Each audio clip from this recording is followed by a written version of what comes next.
할렐루야. 11월 7일 월요일 새벽 기도를 시작하겠습니다. 사도신경으로 우리 신앙을 고백하시겠습니다.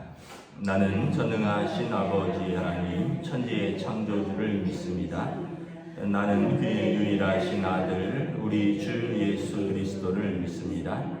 그는 성령으로 잉태되어 동정녀 마리아에게서 나시고 본디오 빌라도에게 고난을 받아 십자가에 못 박혀 죽으시고 장사된 지 사흘 만에 죽은 자 가운데서 다시 살아나셨으며 하늘에 오르시어 전능하신 아버지 하나님 우편에 앉아 계시다가 거기로부터 살아있는 자와 죽은 자를 심판하러 오십니다.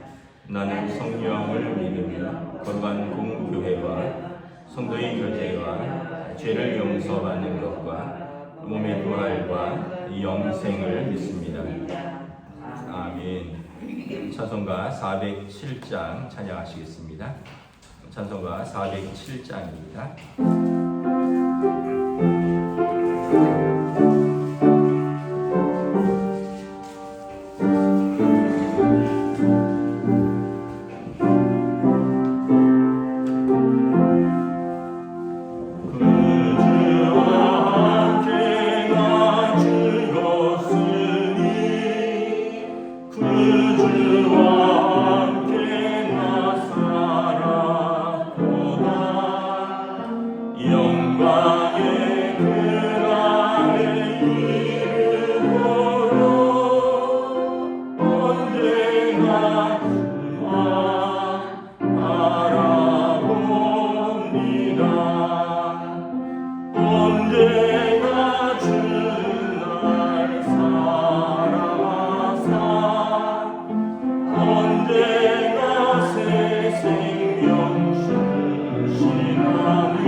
Yeah.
구약성경 창세기 44장 1절에서 13절까지 말씀입니다.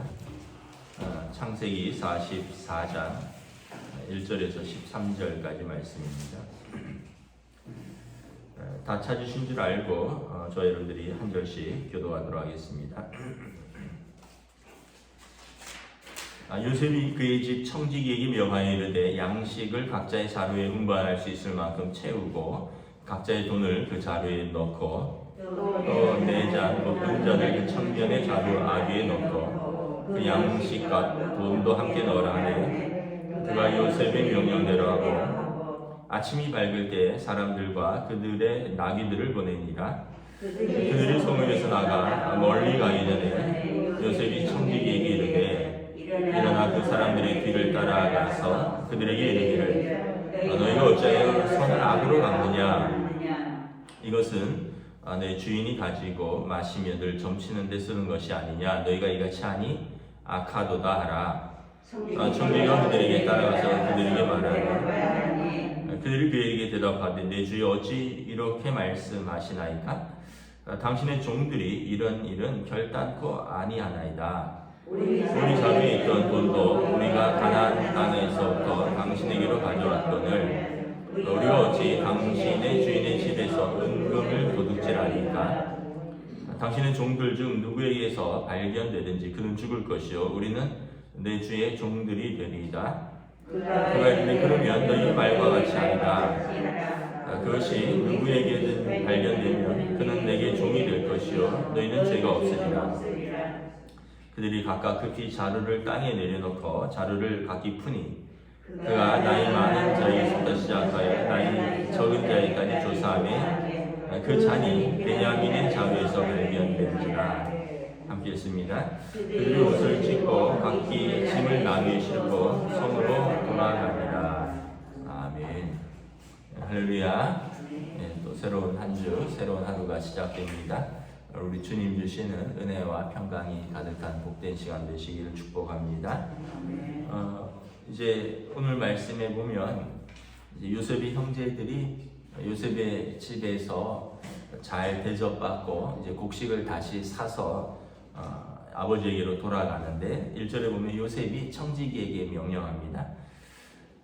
돈을 다 그 사람들의 자루에다 넣고 또 그 중에서 베냐민의 그 주머니에는 그 곡식 주머니에는 내 은잔을 넣으라. 그래서 4절에 보면 그들이 성읍에서 이렇게 어느 정도 떨어졌을 때 따라잡아서 그들에게서 왜 내 주인의 은잔을 훔쳐가느냐라고 추궁하고 그래서 그들을 다시 데려오라라고 명령을 하죠. 그래서 그 말대로 이렇게 그 사람들이 형제들이 이렇게 출발을 하는데 청지기가 그들을 불렀고 4절에 보면 너희가 어찌하여 선을 악으로 갚느냐? 내 주인이 너희에게 이렇게 호의를 베풀었는데 어찌하여 내 주인이 가지고 마시고 늘 점치는 데 쓰는 그 귀한 은잔을 너희가 훔쳐가느냐? 그렇게 이야기를 하니까 이제 형제들이 우리는 그런 사람들이 아니다. 그러면서 8절에 만약에 누구의 이제 그 주머니에서 그 은잔이 발견되면 그는 당신의 종이 될 것이고 그는 뭐 죽어도 된다라고 이렇게 이야기를 하죠. 그렇게 자신을 했는데 11절에 보니까 베냐민의 자네 이제 곡식 자루에서 그 잔이 발견됐죠. 그리고 그들이 이제 슬퍼하면서 각기 짐을 나귀에 싣고 다시 성으로 들어가는 그런 내용입니다. 요셉이 왜 그렇게 했을까 한번 생각을 해봅니다. 요셉은 형들을 복수하거나 형들을 죽이거나 또 형들을 감옥에 넣을 마음이 없죠. 요셉은 이제 쭉 성경에 나온 대로 그가 하나님의 뜻으로 이 땅에 내가 왔다. 형들이 판 것 같지만 나는 하나님의 뜻으로 이 땅에 왔고 하나님이 나를 이 땅에 보내신 것은 온 땅에 그 기근으로 죽어가는 사람들을 세우려고 나를 이 땅에 형들보다 먼저 보낸 것이다. 이렇게 고백을 했는데 요셉이 왜 형들에게 이렇게 번거롭게 형들을 불렀다가 또 이렇게 누명을 씌웠다 그럴까요? 먼저는 형들의 그 형제애를 시험한 것으로 보입니다. 요셉을 미워할 때 열 형제가 아버지가 사랑하는 요셉을 미워했죠. 요셉이 이제 없어지고 나서 요셉의 자리를 대체한 것은 베냐민입니다. 베냐민은 야곱이 라헬의 사랑하는 두 아들 중에 요셉을 잃었으니까 요셉과 같이 생각하는 막내 아들이었었고, 그래서 형들이 곡식을 사러 애굽으로 갈 때 베냐민은 보내지 않았죠. 길이 멀고 험하고, 그리고 막내 아들은 내가 데리고 있겠다. 너희들이 가서 곡식을 사와라.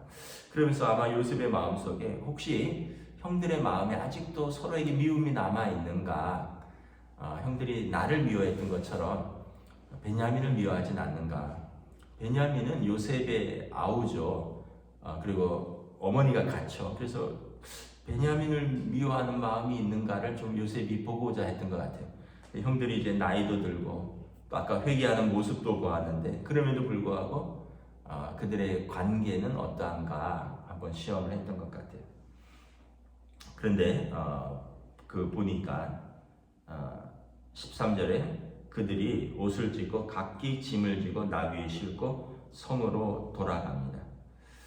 만약에 그들의 말대로 했다면 베냐민만 돌아가면 될 것입니다. 10절에 보면 그들이 누구든지 당신의 주인의 집에서 은금을 도둑질하는 것이 발견되면 그는 죽을 것이고 우리는 내 주의 종들이 되리라 했는데 청지기가 10절에 아니라 그럴 필요 없다.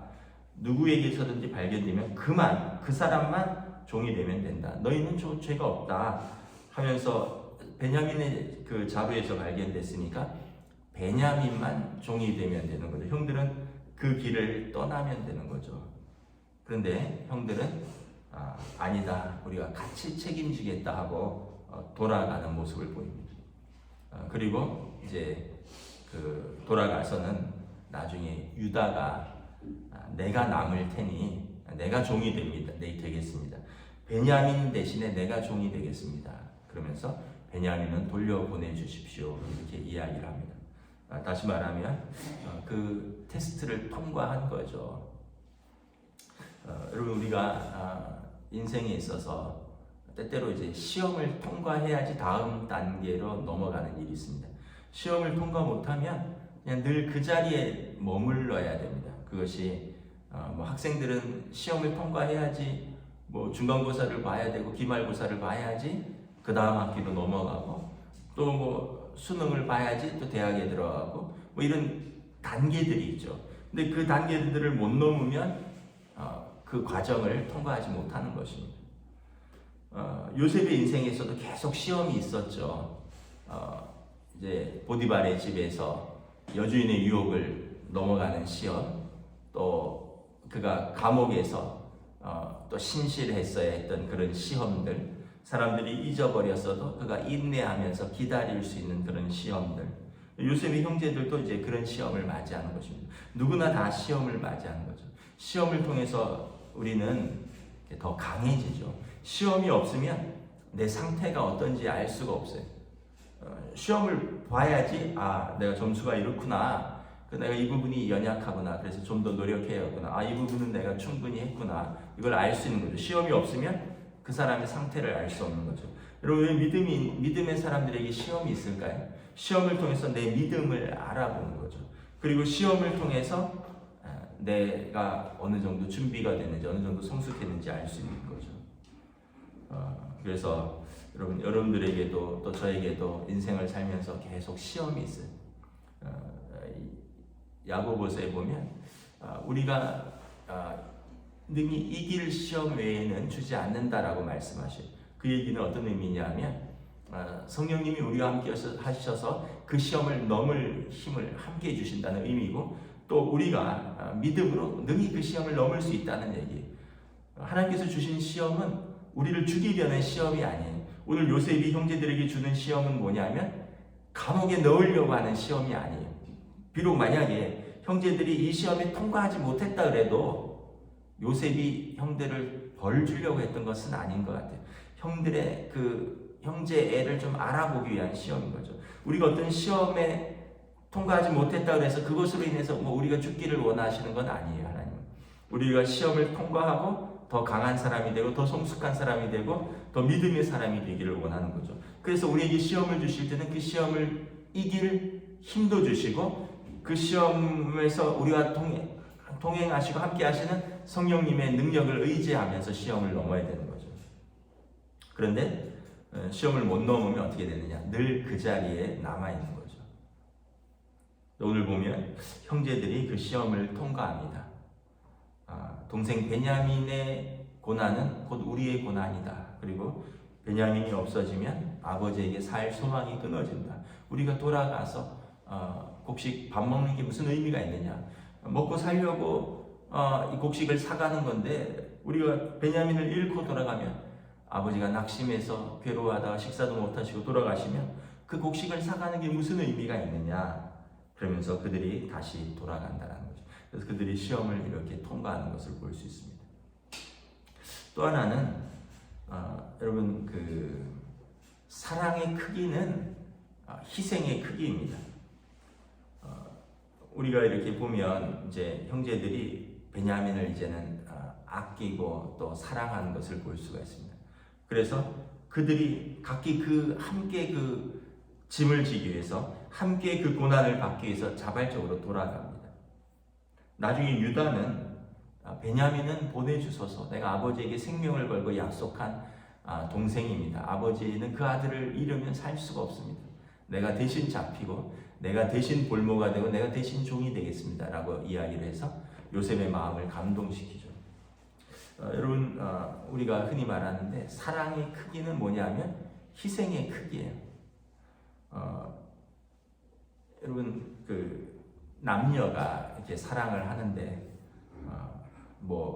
서로 사랑한다 그러고 좋아한다 그러는데 남자친구가 또는 여자친구가 돈을 한 푼도 안 써요. 그럼 정말 저 아이가 나를 사랑하는 걸까? 정말 저 사람이 나를 사랑할까? 사랑한다 그러고 말은 그렇게 하는데 맨날 얻어먹기만 해. 자기 돈은 쓰지 않아요. 오빠가 또 쓰겠지 뭐. 또는 저 사람이 나보다 돈을 좀 더 버니까 좀 쓰겠지 하고는 맨날 얻어먹으면 나중에 제가 정말 사랑하는가? 저런 얌체랑 내가 평생 살 수 있을까?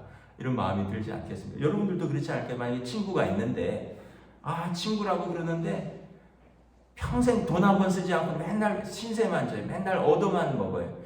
그러면 우리도 생각하죠. 제가 진짜 친구 맞나? 나 만나면 나 뻗겨 먹으려고만 하는 사람이지 친구가 맞나? 이러지 않겠어요? 여러분 가족도 마찬가지 아닐까요? 내가 너를 사랑한다 하고 그러는데 서로 간에 어떤 섬김과 희생과 이런 것이 없다면 정말 가족이 사랑하는 것이 맞을까요? 그래서 여러분 예수님이 너희를 사랑한다 그러면서 말씀만 하지 않으셨어요. 우리를 사랑하셔서 이 땅에 죄인의 몸으로 오셨고 그리고 우리를 위하여 죽기까지 순종하셨습니다. 예수님이 사랑한다 말로만 하지 않고 문둥병자들의 곁에 가셨고 그들을 만지셨고 그들을 고쳐주셨고 소경의 눈을 만져주셨고 부정한 여인과 이야기를 나누셨고 삭개오의 집에 들어가셔서 식사하셨고 그 사람들이 부정하고 죄인이라고 하는 사람들과 함께 하시면서 그들과 이야기하시고 그들과 만나주셨고 그들과 식사하시고 그리고 그들에게 하나님 나라를 선포하셨죠. 예수님이 고상하게 성전에서 바리새인과 서기관들하고 성경 공부나 하고 성경 논쟁이나 하고 그러지 않으셨어요. 예수님은 갈릴리에서, 나사렛에서, 가버나움에서 예수님은 그 사람들과 함께 하셨고, 그래서 로마서 5장 8절에 우리가 아직 죄인 되었을 때 그리스도께서 우리를 위하여 죽으심으로 하나님께서 우리에 대한 자기의 사랑을 확증하셨느니라. 제가 언젠가 한번 뭐 그런 어떤 교회 그 목사님이 하신 이야기를 한 적이 있는데, 어느 이제 연말 되면 이렇게 봉사를 부탁하잖아요. 봉사를 부탁하는데 어느 권사님한테, 권사님 이것 좀 내년에 섬겨 주십시오 했더니 그 권사님이 그렇게 이야기를 했대요. 아유 목사님, 날 좀 시키지 말라고, 나는 교회 일에 깊이 관여하는 거 싫다고 그렇게 이야기를 했대요. 그랬더니 목사님이 저는 그렇게 못하겠는데 그 권사님한테 그러셨대요. 권사님, 하나님 나라 가셨을 때 하나님께서 너는 주님의 몸된 교회를 위해서 무엇을 하였느냐라고 물으실 때, 나는 교회에 깊이 관여하는 게 싫어서 아무것도 받지 않았습니다, 이렇게 예수님 앞에 답변할 수 있겠습니까? 이렇게 물으셨대요. 여러분, 우리가 우리의 사랑의 크기는 우리의 수고, 우리의 희생, 우리의 섬김의 크기입니다. 이것은 사람에게도 그렇고 하나님에게도 그렇고 우리가 맡은 일에서도 그렇고. 그래서 오늘 유다의 이제 또 사랑, 희생, 그리고 형제들의 같이 짐을 같이 지는 이런 자세를 통해서 이 시험을 통과하는 것입니다. 저와 여러분들이, 또 여러분들의 가족들 가운데, 또 우리 교회 안에서 우리가 말로만 사랑하지 않고 내가 마땅히 있어야 할 곳에 있고, 내가 마땅히 섬겨야 할 자리에서 섬기고, 내가 때로는 마땅히 희생해야 될 때서 희생할 때 우리의 연약함들이 더 채워지고, 우리가 시험을 함께 통과하고, 그리고 이 형제들이 하나 되고 회복되고, 그리고 이제 하나님의 뜻 가운데로 그 형제들이, 가족이 다시 하나 되는 것을 볼 수 있는 것입니다. 여러분, 말씀을 마치겠습니다.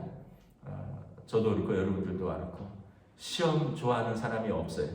또 더 섬기라 그러고 더 희생하라 그러고 더 수고하라 그러면 기쁜 사람은 없습니다. 그런데 우리가 때로는 억지로라도 그것을 감당할 때, 그것을 감당할 그 어떤 능력이 생기는 거예요. 한 번도 감당해 보지 않으면 그것을 감당할 능력조차 없어지는 것입니다. 오늘 또 이 말씀을 보면서 함께 시험을 통과하고 함께 짐을 지고 걸어가는 저와 여러분 되시기를 주님의 이름으로 축복합니다. 기도하겠습니다. 하나님, 은혜를 감사합니다. 오늘 요셉이 형제의 애를 시험합니다. 베냐민의 자루에 은잔을 넣음으로써 형제들이 어떻게 반응하는가를 통해서 형제들이 요셉처럼 베냐민을 혹시 따돌리고 미워하지 않는가, 요셉이 형제를 시험합니다. 그러나 형제들은 이제 아버지의 마음을 이해하고, 그리고 요셉에 대한 죄책감, 미안한 마음, 그러기 때문에 이제 베냐민에 대해서는, 어린 막내에 대해서 형들이 함께 책임지려 하고, 그리고 이제 아버지의 마음을 더 이상 아프게 해서는 안 되며, 그러면서 베냐민을 위하고 또 베냐민 대신 유다가 대신 종이 되겠다라는 희생과 섬김을 통하여 요셉의 시험을 통과합니다. 그리고 그들은 다시 형제가 하나됨을 회복합니다. 우리의 삶에서도 우리가 돌아보면, 우리 가정에서도 그렇고 우리 일터에서도 그렇고 우리 교회에서도 그렇고 우리 모든 자리에서 시험이 있습니다. 문제들이 있습니다. 그리고 그 시험을 통과하는 데는 누군가의 희생이 있습니다. 누군가의 섬김이 있습니다.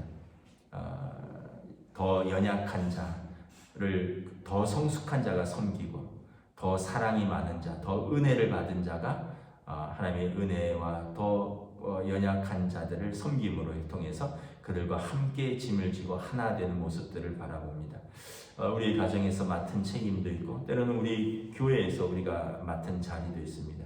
우리가 서 있는 자리에서 우리의 책임을 외면하지 않고, 우리가 다른 사람들을 외면하지 않고, 우리가 함께 짐을 지고 함께 섬기며 함께 책임의 자리에 서서 함께 그 자리를, 그 시험을 통과하며 나아갈 수 있는 우리 믿음의 성숙한 공동체로 인도하여 주시옵소서. 감사를 드리오며 우리 주 예수 그리스도의 이름으로 기도드리옵나이다. 아멘. 하늘에 계신 우리 아버지, 아버지의 이름을 거룩하게 하시며 아버지의 나라가 오게 하시며 아버지의 뜻이 하늘에서와 같이 땅에서도 이루어지게 하소서.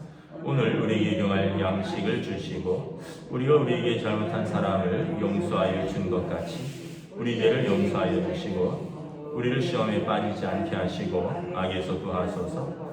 나라와 권능과 영광이 영원히 아버지의 것입니다. 아멘.